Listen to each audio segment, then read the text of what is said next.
Welcome back to the Deep Dive. Today we're going to be taking a look at some really interesting stuff about international relations, specifically U.S. involvement in the Middle East and rising tensions with some of the other global superpowers. Right. And the source for this deep dive is a recent interview with economist Jeffrey Sachs. Yes, an insightful one. Yeah, he doesn't hold back. Yeah. He does not mince words. No. It's refreshing. Yeah, and we're going to be kind of unpacking some of his more controversial claims, so this should be buckle up. This is going to be a wild ride. It is. I think what's most fascinating about this source and Sachs's perspective in general is that he really directly challenges a lot of the mainstream narratives about U.S. foreign policy and its impact on global stability. Yeah.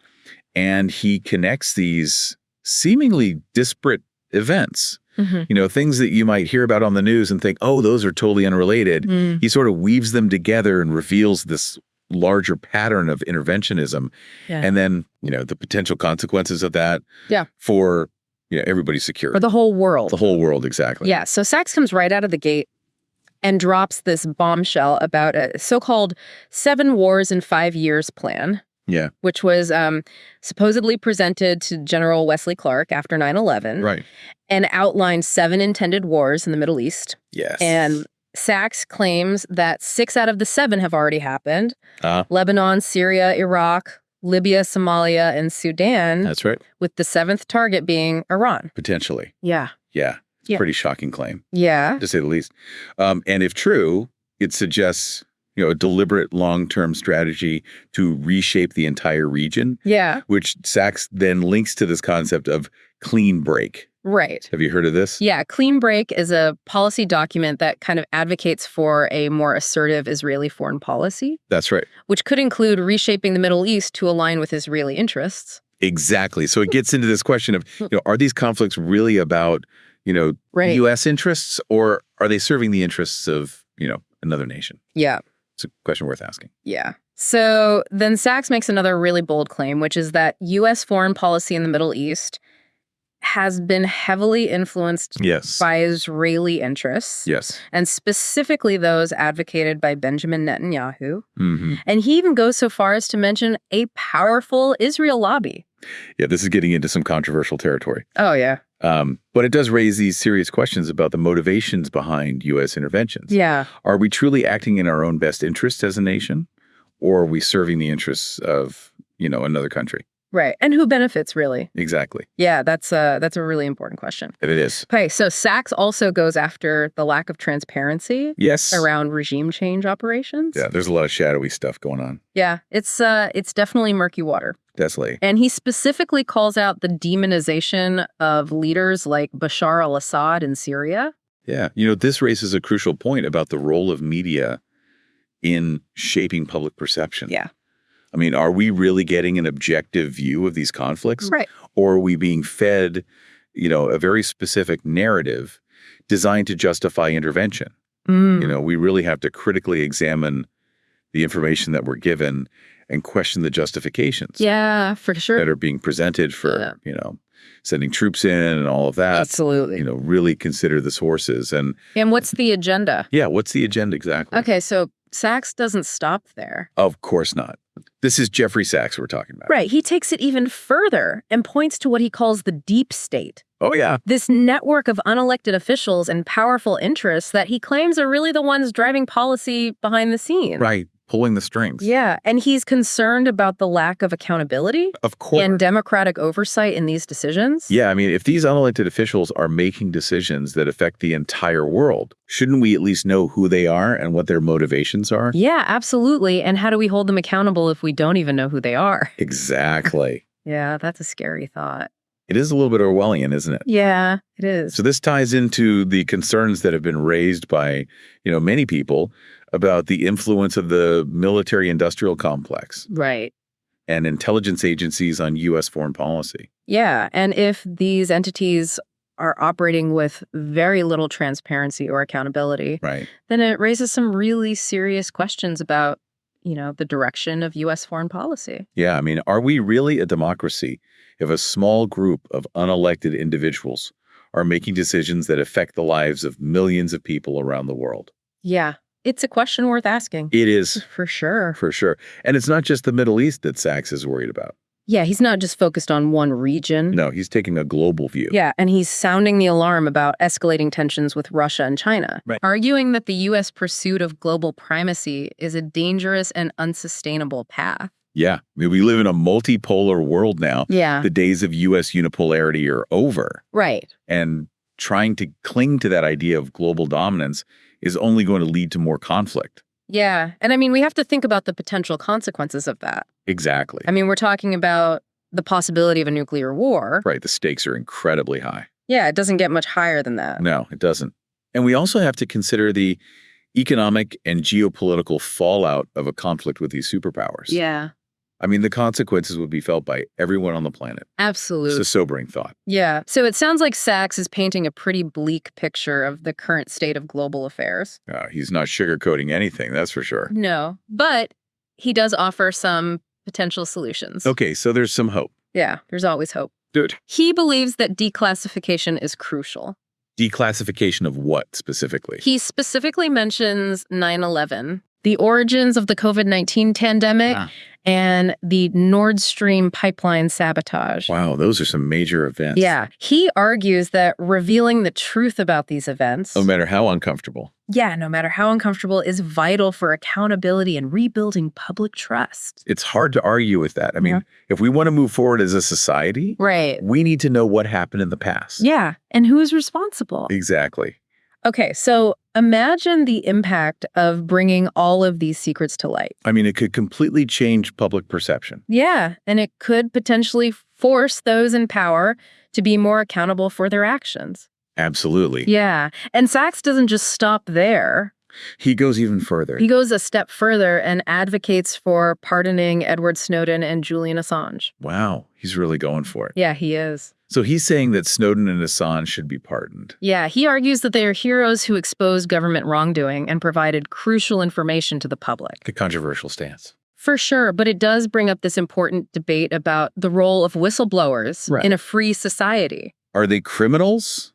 Or are they performing a necessary service by exposing secrets that the public has a right to know? Right, and what are the implications of their actions, and what message does it send when they are punished instead of protected? Yeah, those are important questions. Yeah. Definitely food for thought.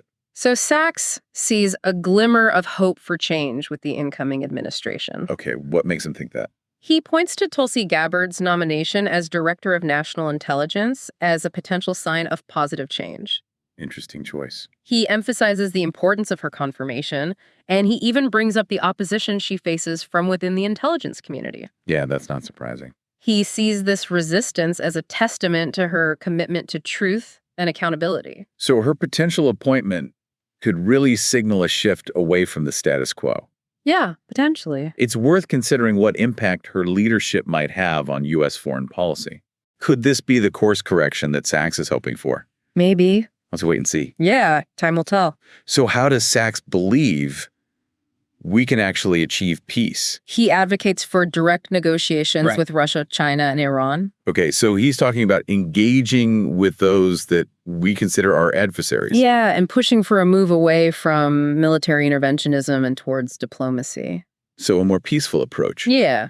But is that even realistic in today's world? Well, that's the question, isn't it? It is. I mean, are these conflicts truly intractable, or are there possibilities for peaceful resolution? Right, and could diplomacy actually lead to a more stable world order? Yeah, those are the big questions that we're going to be exploring in this deep dive. I'm fascinated to hear what Sachs has to say. Me too. So let's dive in. I mean, it's a path that requires, a genuine commitment to dialogue and really trying to find common ground. Yeah. Which seems to be lacking in the current approach. Yeah, and he kind of paints this picture of a system that benefits from conflict, where these powerful interests are resistant to change. Mm-hmm. And he even suggests that some within the U.S. government might have had a hand in events like the assassinations of JFK and RFK to silence dissent. Wow, that's a bold claim. Yeah, it's a pretty heavy accusation. It is, and if true, it's pretty disturbing. Yeah, it's a chilling thought. It paints a picture of the forces at play. Yeah. Yeah. Who really holds the power, and are they acting in the best interest of the people? Right. Makes you wonder. Yeah, Sachs seems to believe that public awareness is growing. Okay. That people are becoming more skeptical of the mainstream narrative. Yeah, especially after, witnessing the devastating consequences of these interventions in the Middle East. You can't deny the human cost of these conflicts. Yeah, and he sees this growing awareness as a potential catalyst for change. Okay, so he's hopeful that things can change. Yeah, he's not completely pessimistic. Yeah, he thinks that if enough people demand a different approach, one that's based on diplomacy and a genuine pursuit of peace, that it could force those in power to reconsider their strategies. It's like a bottom-up approach. Yeah. Power to the people. Exactly. I like it. So he also highlights the importance of a free and independent media. Of course. Arguing that it's crucial for holding power accountable and exposing wrongdoing. Yeah, I mean, without a free press, who's going to speak truth to power? Exactly. And who's going to hold those in power accountable for their actions? And he's particularly critical of what he calls the mainstream media, which he believes has become too cozy with the establishment and too willing to just parrot the official line. So he's saying they're not really doing their job. Yeah, he thinks they've become part of the problem. But what does he suggest people do about that? He encourages people to seek out alternative sources of information, to be critical consumers of news, and to question the narratives they're being fed. Yeah, don't just take everything at face value. Right. Do your own research. Think critically. Think for yourself. Yeah. It's more important now than ever. Absolutely. So Sachs is very critical of the military-industrial complex. Oh, yeah, that's a favorite target of his. Which he believes profits from war and conflict. War is a business, after all. And a very profitable one. Unfortunately. And he argues that this powerful lobby has a vested interest in maintaining the status quo. Of course they do. If war is profitable, they don't want peace. Right. They want to keep the money flowing. Exactly. And he says that they exert significant influence over U.S. foreign policy. Yeah, they have a lot of power. They do. And he suggests that breaking the grip of these special interests is going to require a concerted effort from the public, demanding transparency, accountability, and a shift in priorities away from militarism and towards diplomacy and peaceful coexistence. So basically a complete overhaul of the system. Yeah, it's a tall order. It is, but, if enough people demand change, it can happen. We've seen it happen before. We have. So Sachs sees the current state of global affairs as a crossroads.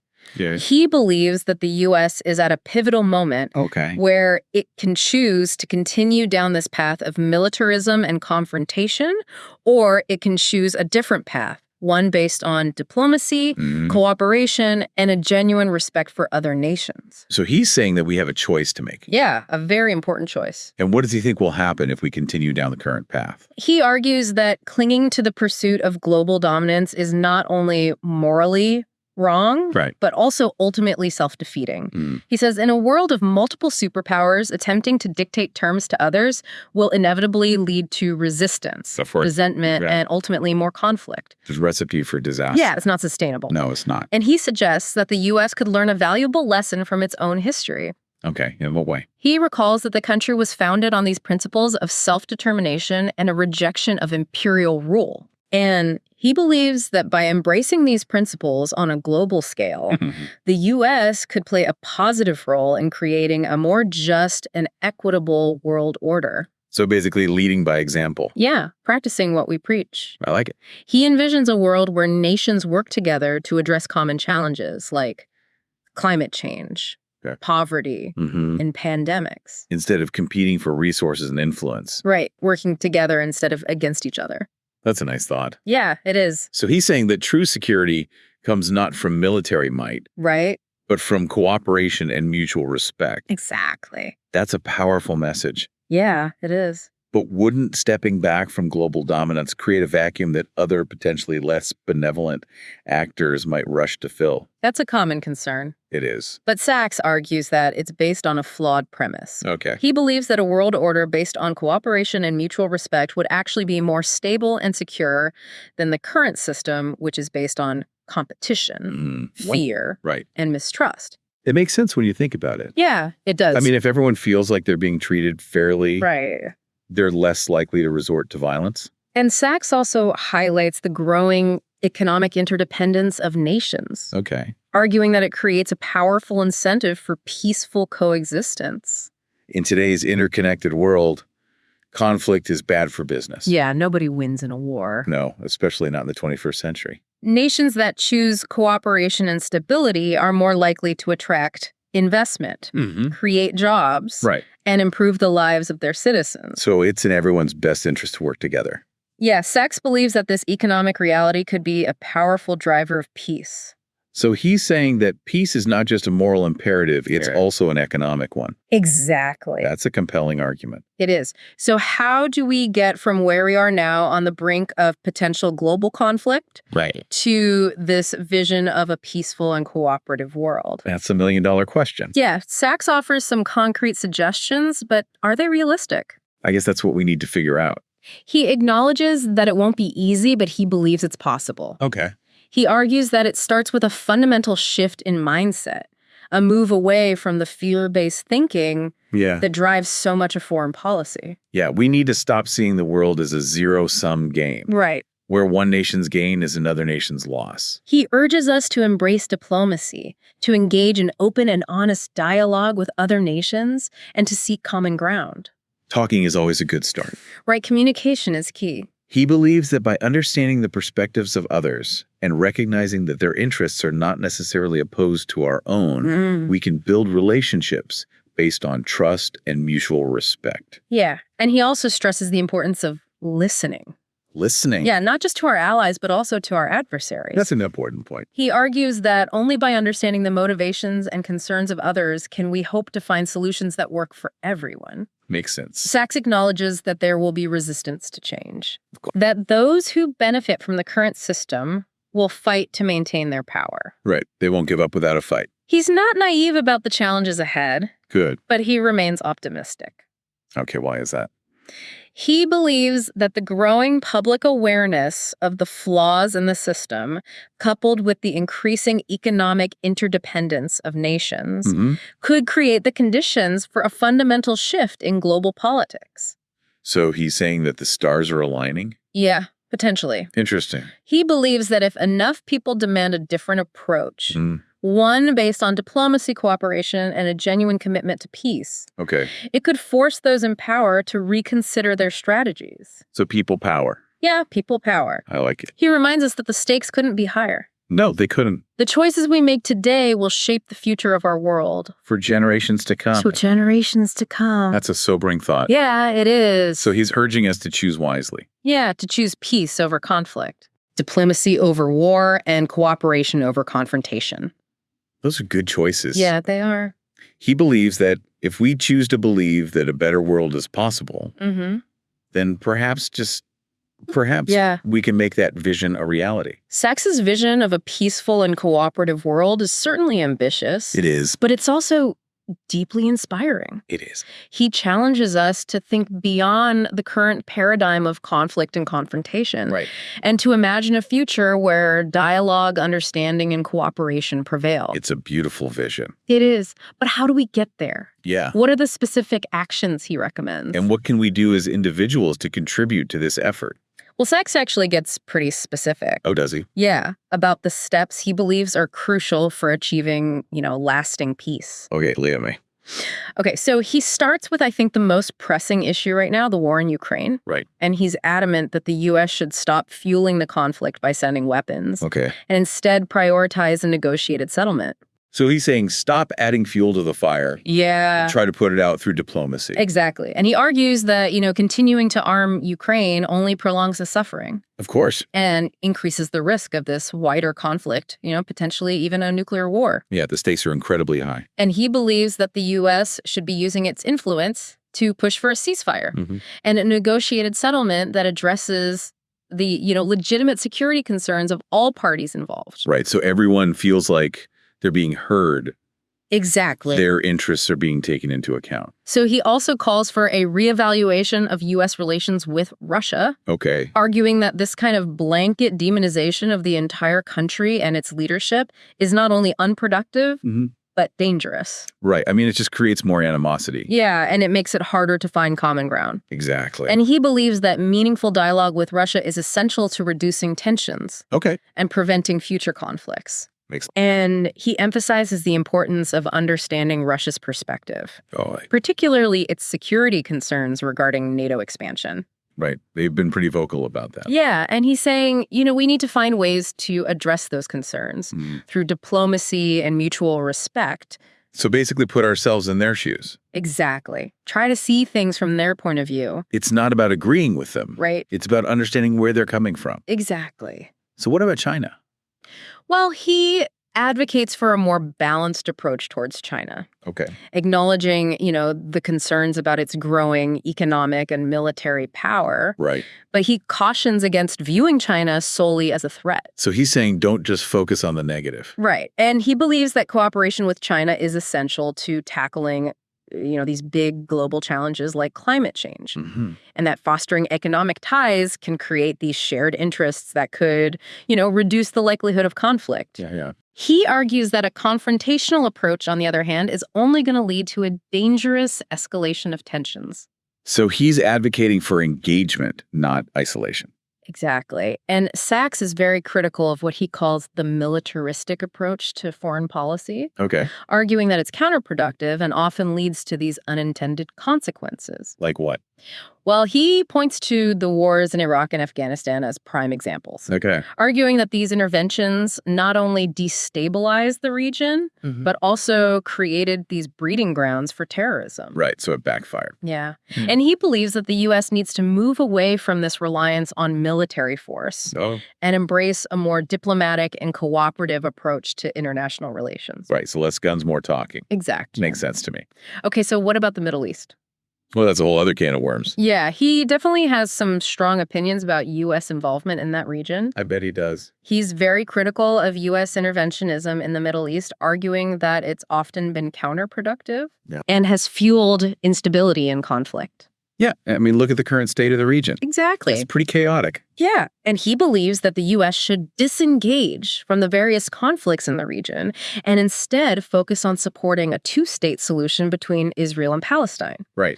And he argues that achieving a just and lasting peace between Israelis and Palestinians would not only be, a major step towards stability in the region, but it would also help address the root causes of terrorism, which he believes are often fueled by, resentment over U.S. foreign policy. So he's saying that our actions are actually contributing to the problem. Yeah, he's saying that we're part of the problem. That's a tough pill to swallow. It is. But it's something we need to consider. Yeah, for sure. So what does he suggest we do instead? Well, he advocates for a renewed focus on diplomacy, urging the U.S. to engage in direct negotiations with Iran and other nations in the region. Okay. He believes that building trust and understanding through dialogue is the only way to create a more secure and stable Middle East. So talk, not fight. Exactly. That's a pretty radical departure from the current U.S. foreign policy approach. Yeah, it is. So how does he see these changes actually happening? Well, he talks a lot about the need for a shift in public consciousness. Okay. He believes that educating ourselves, becoming informed citizens, and engaging in, constructive dialogue are crucial first steps. So it starts with us. Exactly. We need to be informed and engaged. Yeah, and he urges us to question the narratives that we're being fed by the media and the government, to seek out diverse perspectives. Okay. And to think critically about the information we consume. Don't just believe everything you hear. Right. Do your own research. He also emphasizes the importance of holding our elected officials accountable. Right. He encourages us to contact our representatives, to voice our concerns, and to demand that they prioritize diplomacy and cooperation over militarism and confrontation. So make our voices heard. Exactly. Let them know what we want. And he believes that a grassroots movement driven by informed and engaged citizens is essential for creating the political will necessary to bring about these changes. People power. People power. And he reminds us that we, the people, have the power to shape the future of our world. But only if we choose to exercise that power. So it's up to us. Yeah, it's in our hands. So Sachs's vision of a world based on cooperation, diplomacy, and mutual respect. Yeah. It's a powerful vision. It is. It's a vision worth striving for. Yeah, even if the path ahead is challenging. Absolutely. He acknowledges that there will be pushback from those who benefit from the current system, the military-industrial complex, the intelligence agencies, the entrenched political establishment. It's going to give up their power easily. No, they're not. But he believes that the tide is turning. Like, why is that? He thinks that people are becoming increasingly aware of the flaws in the current system and the need for a different approach. So he sees hope. Yeah, he sees this growing awareness as a reason for hope, a sign that change is possible. It's good that he's not giving up. He's not. Because we need people like him to challenge the status quo. We do. To remind us that a better world is possible. Sachs reminds us that the stakes couldn't be higher. No, they couldn't. The choices we make today will shape the future of our world. For generations to come. For generations to come. And he challenges us to choose wisely, to choose peace over conflict, diplomacy over war, right, cooperation over confrontation. I think those are good choices. Me too. And he believes that if we choose to believe that a better world is possible, then perhaps, just perhaps, we can make that vision a reality. It's a beautiful thought. It is, and I think that's a perfect place to wrap up this deep dive. Yeah, it is. Sachs's perspective is certainly a call to action. It is. Challenging us to question our assumptions, to engage in critical thinking, and to demand better from our leaders. Absolutely. His vision of a peaceful and cooperative world may seem idealistic to some. It might. But it's a vision worth considering. So what stands out to you from this deep dive? Well, I think what really struck me was Sachs's emphasis on the power of individual action. Okay. He's not just talking about, waiting for our leaders to change things. Yeah. He's saying that we, the people, have the power to create the world we want to see. It's empowering. It is. But it also puts a lot of responsibility on our shoulders. Yeah, it does. And that's why he's so passionate about educating ourselves, getting informed, and engaging in these difficult conversations. Makes sense. Because if we want to create a more peaceful and just world, we need to start by understanding the complexities of the issues. The challenges. And being willing to engage with different perspectives, even those that we might disagree with. Absolutely. And I think Sachs's insights leave us with a lot to think about. Yeah, a lot to chew on. Especially this final thought. What's that?